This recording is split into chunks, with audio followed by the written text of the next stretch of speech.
the dragon represents the devil in Beowulf? So I know like Jordan Peterson talks a lot about this with like the dragon representing chaos, and in Beowulf it's such a complicated poem. I can't give a great answer, but the crude answer is yes. I think there's lots of different things that the dragon represents. Basically, there's a scene where Wiglaf looks around the dragon's hoard and sees the specific kinds of stuff that the dragon has collected, and I think it's really significant. There's a really interesting contrast with the dragon's hoard and the hall of Heorot, because Heorot is this place where, and you can see cups mediating this actually, because cups are sort of alive. In Heorot, Werchtheo, who is Hrothgar's wife, brings around the cups, right? So she causes these cups to move. After Beowulf has killed the dragon, we finally found it, sorry guys, he's telling everyone, or the poet is telling people about the hoard, about all of these glorious items that are in the dragon's hoard. So he stole a bunch of stuff, and the things that he stole are really interesting. He steals drinking vessels, bune, and discus dishes. What does it represent? That the things the thief finds in the hall are drinking vessels and dishes.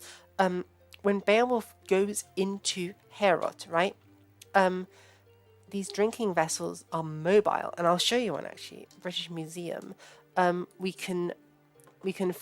are some drinking vessels that are really important ones. Collection. Look at these. So this is one of them. This is a bag beaker. We also have, here we are, claw beakers. Look at these. These are really interesting. If I go full screen. Now, these vessels are hard to sit down, and some of them you literally just can't set down on like a table. These ones you sort of can, but if you look at them, they'd be very easily knocked over if the table just shook a bit. So you have to hold them, right? Somebody has to be holding them. And that seems to have been the role of women in many of these stories. This one as well. If you look at this, you literally can't set it down. So if you're at a feast, like with all the warriors, and you're drinking your mead or your ale or your wine in this, you literally can't set it down. So what does that mean? It means that these cups have to be constantly handled by humans and therefore constantly in motion. And we see that cups are mediated by humans in Beowulf. So Werchtheo gives out the beakers and then take them away again at the feast. And the movement of these cups is a sign of life, of the exuberance of Heorot as a whole. And I think, therefore, it's really significant that what the thief steals from the hall. So the thief is poor. The thief sort of is excluded from this hall society, right? Just like Grendel and Grendel's mother. But the thief is trying to almost regain access to the hall. And he does this by unjust methods. The thief is trying to regain access to the hall not through heroic masculinity such as Beowulf is demonstrating, but by cowardice and theft. He's trying to steal his way into the hall. I think it's really significant that the thief steals from the hall cups because he's trying to steal his way into Heorot, into the hall, not with heroic masculinity like Beowulf, or even through blood ties and kinship status like Hunferth. Because notice, Hunferth is not a good character in Beowulf. He's not seen as heroic, but he's allowed to be in the hall. He has a place in Heorot, despite his cowardice. This thief is not. He has to go out of the hall and try to find stuff elsewhere. And what does he find? He finds a collection of treasures, very similar to the treasures we see in Sutton Hoo, in these like big pagan burials. So there's religious commentary in here as well. He finds this buried pagan treasure which is dead. He finds these cups which can't have been moving. They didn't have anyone going around to fill them with drink and to give them to warriors, because obviously these are cups in a dragon's hoard. So really, I think the dragon in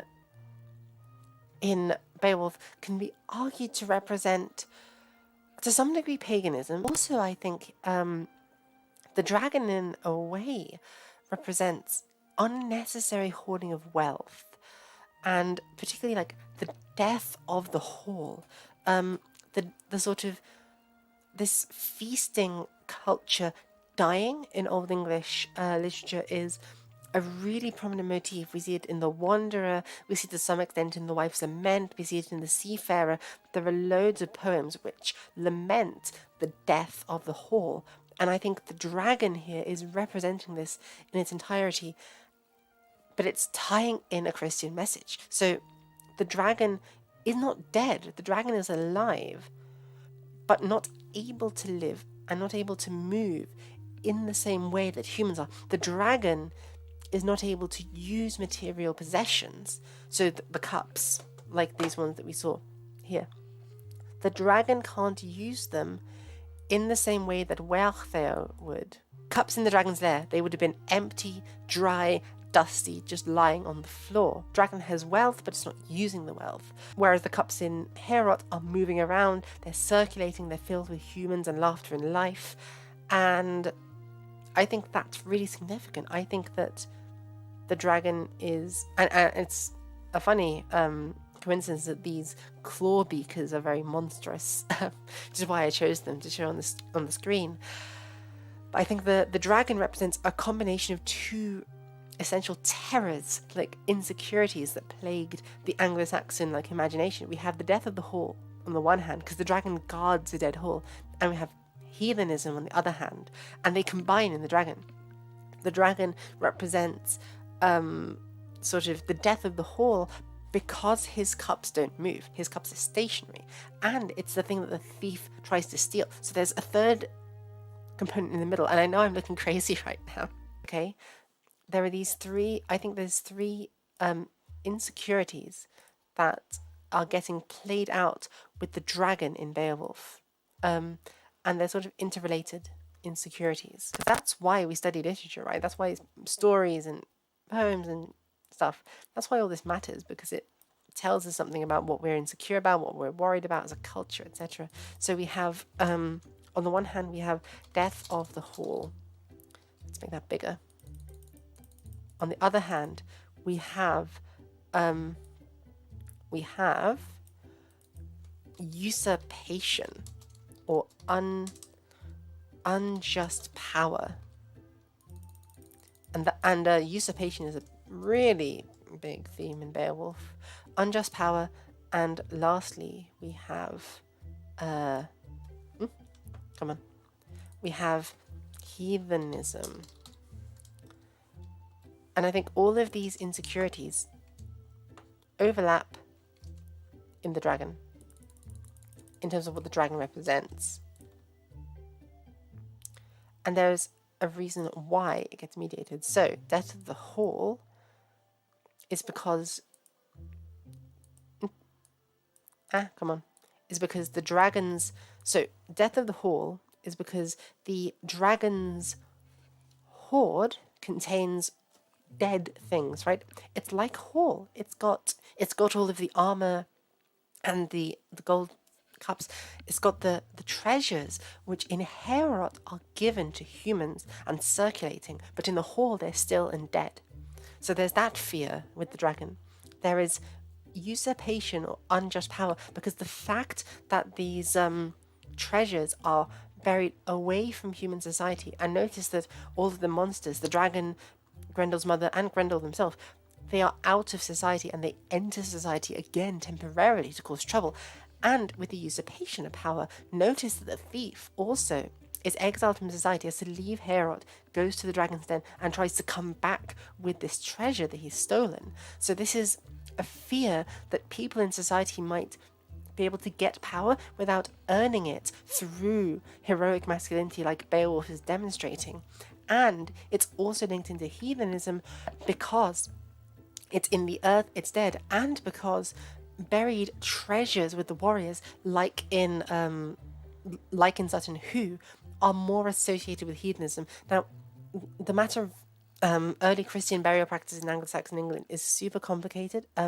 It's not true that every burial with a lot of grave goods is necessarily a pagan burial. There's an early period where there's overlap, but the general rule of thumb is that in the pre-Christian period, especially men would get really lavish burials with lots of treasure, and after the Christianization, they would only be buried with a knife and they would be facing eastwards towards Jerusalem because of the Christian religion. And in between, it's a bit more up in the air. Beowulf, as a poem, is sort of between paganism and Christianity. But the point is, being buried with a lot of treasure represents heathenism and paganism, and the fact that it's in the ground is really significant because in the Christian religion of the time, the idea was that non-Christians were corporeal. They were bodily bound, and therefore they would die and stay in the ground, whereas the Christian saved would ascend to heaven.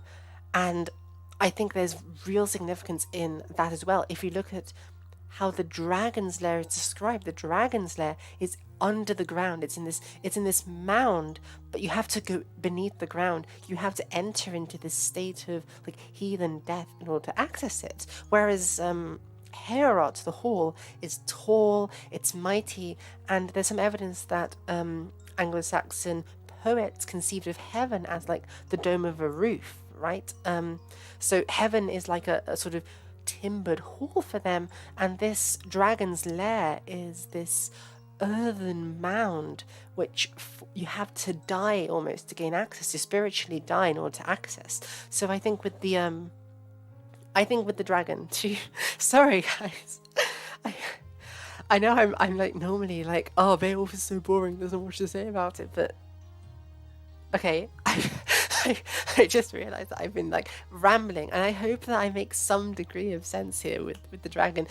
Anyway, with all that, I've actually tuckered myself out a good bit, rambling about the dragon and the treasure. I feel like Jordan Peterson going, "Oh, the dragon."